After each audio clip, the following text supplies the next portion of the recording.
if you read any of the books that I suggest today, I promise you, you are going to find that herbalism is much more practical and much more accessible than you might have ever thought it could be. 3 years ago, I was in a store in Bangor, Maine called the Natural Living Center. It's a wonderful store that sells organic produce and bulk items, and it's one of my favorite places to get teas and the little glass amber bottles that I use for my herbal medicine. But this was actually years before I had any experience in herbal medicine whatsoever. And they had this section at the very front of the store where they sold discount books. And normally I just pass by that section. There usually isn't anything that interests me.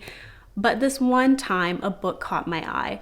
And this book was called Healing Herbs for Women by Soule. Now my husband and I were just there to get a couple of bulk goods and finish our shopping in town before we headed home. So I didn't really have a lot of time to, stand around and read through the book. So I just looked at the back and I was surprised by what I saw. Like I said, up until this point, I had absolutely no experience in herbalism whatsoever. And to be honest, I had kind of a negative perception about herbalism. In my head, I saw it as this type of profession that was inaccessible to me, like it was something that was only done in California at some niche retreat, and that I was going to have to purchase a lot of exotic herbs that were only grown in the most remote places of the world in order to participate in the world of medicinal foods and superfoods. Imagine my surprise when I looked at the back of this book and found out that Soule is not only an herbalist based in Maine, but grows a lot of the herbs that she uses for her practice in Maine as well. My mind was completely blown. So with that little amount of information, I decided to purchase the book. And when I opened up the book, I'll be honest, I still expected to be somewhat disappointed. There's a culture these days around wellness that is very trendy and encourages you to buy lots of things. And it's just felt a little bit too commercial to me. And I was worried that if I explored herbalism more, I was just going to fall into this deception about miracle cures and just be encouraged to buy lots of things and spend lots of money. I'm super happy to say that this was not the case in this book. Healing Herbs for Women made me realize that there is an abundance of plants growing in my own backyard that can be used medicinally. And this was one of the huge proponents in starting my journey into herbalism. Now, of course, I purchased many more books since reading this one, but this continues to be a huge source of inspiration for me. So if you are new to herbalism and you're wondering where to start, books are a great way to start. And if you read any of the books that I suggest today, I promise you, you are going to find that herbalism is much more practical and much more accessible than you might have ever thought it could be.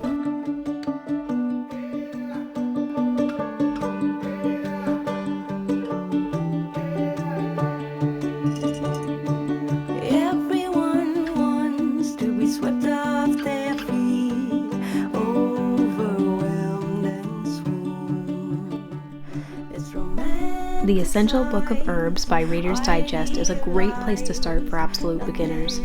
This book covers many of the commonly known herbs and covers practical uses for each plant in both cooking and medicine. Many of these herbs can easily be purchased at local box stores and nurseries and can be grown in containers, so even if you don't have the ability to garden or forage where you live, you can dive into herbalism. The second half of the book has easy to understand instructions about how to make basic herbal preparations and even does you the favor of grouping the herbs based on the systems in the body that they support. This is a fun and easy read that I continue to come back to.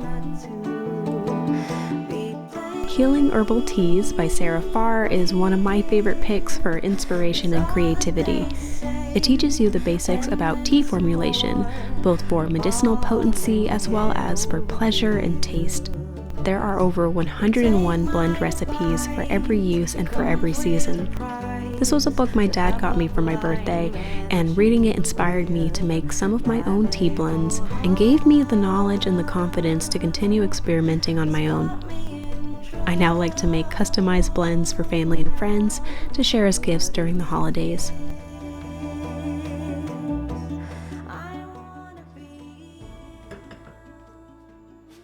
This year, I'll be growing dozens of medicinal plants in my own garden and discussing their qualities at length. So don't forget to subscribe if you want to see those videos in the future. Exploring herbal teas using garden variety herbs is a safe way to start your herbalist journey. If you'd like to learn the recipes to make some of my own custom tea blends, check out my video linked in the upper right corner. Now let's talk about a few other great reads.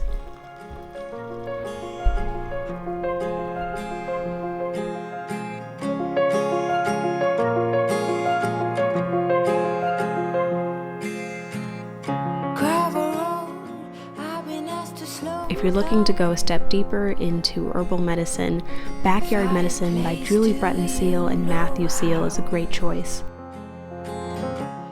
This book has been extremely useful to me as it covers 50 North American medicinal plants, not just herbs, but trees, nuts, and berries as well. It focuses on common wild plants that are easy to find, identify, and forage. I also enjoy the many images and illustrations in the book. Brew some herbal tea. The book is also very detailed in the various preparations that can be made out of many of the plants, including instructions on how to make them. This book is great for expanding your herbal knowledge well beyond the garden variety herb. The Herbalist Bible is another book by Bruton-Seal and Matthew Soule. It revives some of the works by John Parkinson, an apothecary, herbalist, and scientist from the late 1500s to mid-1600s, who was the resident herbalist to King Charles I. Alongside each page, pulled straight from the Theatrum Botanicum, is a modern-day commentary by Julie and Matthew on the uses of herbs. This book contains beautiful illustrations and is a great way to connect with the history of Western European herbalism. It's from the Herbalist Bible that I learned about the use of the alembic still. An alembic still is an age-old distillation tool that can be used by herbalists to make hydrosols and essential oils. I got mine this winter and I've not had a chance to use it for herbalism yet, but I definitely look forward to doing so this summer.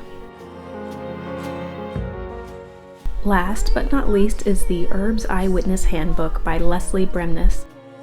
This book is my go-to companion for plant identification and also covers the greatest number of medicinal plants, with over 700 included in this one book. It's useful in helping you to build more confidence in plant ID, as it does a wonderful job at detailing and naming the different parts of the plant, from leaf and flower to root and stem. Understanding plant taxonomy is important if you plan to forage wild medicinals, and I would highly recommend this book to supplement other plant ID resources. Now let's take a look at what I'm reading today.